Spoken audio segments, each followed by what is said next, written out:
evening and thanks for tuning in. I'm Jenna Budell with the WJTS News. One person is dead after a fatal three-vehicle crash in Warwick County on Tuesday. 70-year-old Sheila Schofdahl of Chandler was stopped behind a semi driven by 48-year-old Jermaine Canada of Birmingham, Alabama on State Road 62 in dense fog on Tuesday.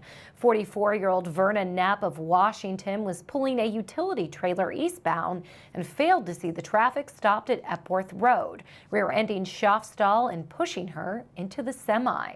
Schofdahl was pronounced dead at the scene. Knapp and Canada suffered non-life-threatening injuries and were taken to area hospitals. A passenger in Knapp's vehicle was not injured. The investigation is ongoing. A man is behind bars after fleeing the scene of an accident. Tuesday afternoon, an off-duty Indiana State Trooper saw a two-vehicle accident at 15th and Mill Street in Jasper. One of the vehicles fled from the scene. Officers were able to quickly find the one that got away, who was identified as 23-year-old William Robledo of Jasper. Officers were able to determine that Robledo was under the influence of alcohol. Robledo was taken to Memorial Hospital for a blood draw where his blood alcohol content tested at .211. Robledo was arrested and booked into the Dubois County Security Center on numerous OWI charges. COVID-19 vaccine eligibility has been updated once again. The vaccine is currently available to Hoosiers 45 years and older, educators and other school support staff, patient-facing healthcare personnel, long-term care facility residents, those working in congregate living facilities, and first responders. Vaccines are available by appointment only to those who are currently eligible. To make an appointment and look at a full list of eligible individuals, visit ourshot.in.gov. If you don't have internet access and would like to schedule an appointment, call 211. These vaccines are free, but insurance may be charged with an administration fee. Residents must bring a photo ID and insurance cards if they have insurance to the appointment.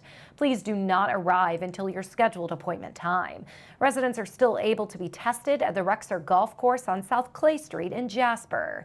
Asymptomatic individuals will receive a PCR test and can schedule an appointment at scheduling.coronavirus.in.gov.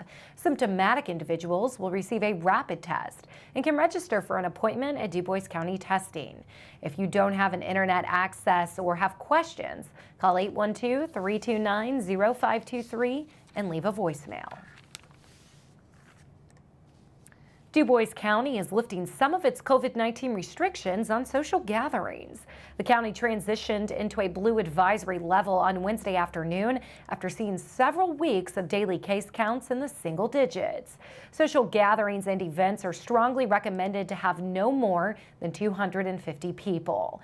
Events are allowed to have 100% facility capacity if venue owners or event organizers submit a written safety plan to the Dubois County Health Department. For more information, visit coronavirus.in.gov. Dubois County reported no new cases or COVID-19 related deaths on Wednesday. The countywide total of COVID-19 cases is 5,976. 112 residents have lost their lives since the start of the pandemic. The county's 7-day rolling average for all positive tests is 4.6%. To see a breakdown of the county's COVID-19 cases by age group and for more information, visit coronavirus.in.gov. Over 800,000 Hoosiers are now fully vaccinated against the novel coronavirus. As of Wednesday, 1,325,201 residents have received their first dose of the COVID-19 vaccine. 835,763 Hoosiers have been fully vaccinated. To schedule a vaccination, visit ourshot.in.gov. As COVID-19 numbers continue to decline in the region, Memorial Hospital and Healthcare has updated its visitation policies. This takes effect immediately. Hospitalized and emergency department patients will be able to receive 2 adult visitors per patient room. These visitors must continue to register and screen for COVID-19 symptoms or exposure, wear masks that cover their mouth and nose, and check in at the nurse's station. Visitors must stay in the patient's room, and any additional visitors must remain outside of the hospital. Cleaning of hands frequently while in the hospital is encouraged.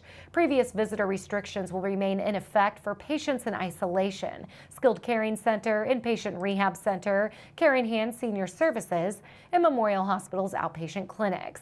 Patients in women and infant services may have one support person and one additional visitor. These must be the same 2 individuals for the duration of the patient's stay. Additional visitation will be allowed for end-of-life situations. Visiting hours are 8 a.m. to 6 p.m. The decision to increase visitation for inpatients was made due to the encouraging reduction of COVID-19 infections and hospitalizations in the region. For more information regarding COVID-19 and visitor restrictions, visit Memorial Hospital's website at mhhcc.org. An Evansville lawmaker is now serving as Indiana's 62nd Secretary of State. Representative Holly Sullivan was sworn in by Chief Justice Loretta Rush on Tuesday. Sullivan is replacing current Secretary of State Connie Lawson. Lawson announced she was resigning last month with nearly 2 years left in her elected term. Sullivan has served portions of Vanderburgh and Warwick counties as a state representative since 2014. Sullivan began her management career at General Motors before holding a similar role for Toyota's Indiana manufacturing operation. She later launched her own consulting firm, Onward Consulting, and began working with the University of Southern Indiana Center for Applied Research. She earned an undergraduate degree from the University of Missouri and has continued her education in business management at Lindenwood University. After a special meeting, a trail in Santa Claus is still out for bid. The Santa Claus Town Council held a special Town Council meeting on Monday night. In the meeting, the council approved the Spencer County mitigation plan, as well as discussed the future of the East Side Trail in the town. The town rose over $250,000 for the project over the course of a few years. Santa Claus Town Council President Michael Johannes says that took that to NDOT to apply for the trail project. So we sent out a request through NDOT to construction people to say, okay, we're ready to build this, give us your best bid. That's called letting. And we got it back, NDOT got it back, and then they sent it back to us, and it was $418,000 over what our engineering estimates were, but our engineering estimates were from 5 years ago. Prices have gone up since estimates were made, which was over 5 years ago. So now the council has to make a decision. They could drop the project altogether and pay back $250,000 to NDOT that had put into the project, or they could pay the remaining $418,000, but that was never budgeted for. Luckily, there was a way Santa Claus could come up with the funds. You can go back to NDOT, and most of the time, they'll say, you just have to drop it if you're not going to pay for it, and it goes back. We'll have to come up with $250,000, that type of stuff. But any project that they do, if they have $10 million worth of money to put out for trail projects, unless we asked for $2 million, whatever it was. Jasper asked for $500,000, somebody else asked for $3 million, Bloomington asked for $3 million. Well, if somebody drops one of those projects, that money goes back into the pool. When Johannes called, there was money in the pool that could be used. However, if Santa Claus got more funds, it would need to be paid through an 80-20 split, with the town paying 20% of whatever they are getting from NDOT. Now that that's the plan, the council moved to rebid the project again to get it done. Johannes says that a trail like this will be good for local property values and more. There are a lot of success stories where the communities along the trails, and this is when it passes through, multiple communities, that a lot of small businesses open because of the trails that would never been open before. Johannes hopes that the East Side Trail can connect to trails in Lincoln State Park and the National Boyhood. Greater Jasper Consolidated Schools are taking steps to help students make up for pandemic learning setbacks. Board members discussed these options in detail during their monthly meeting on Monday.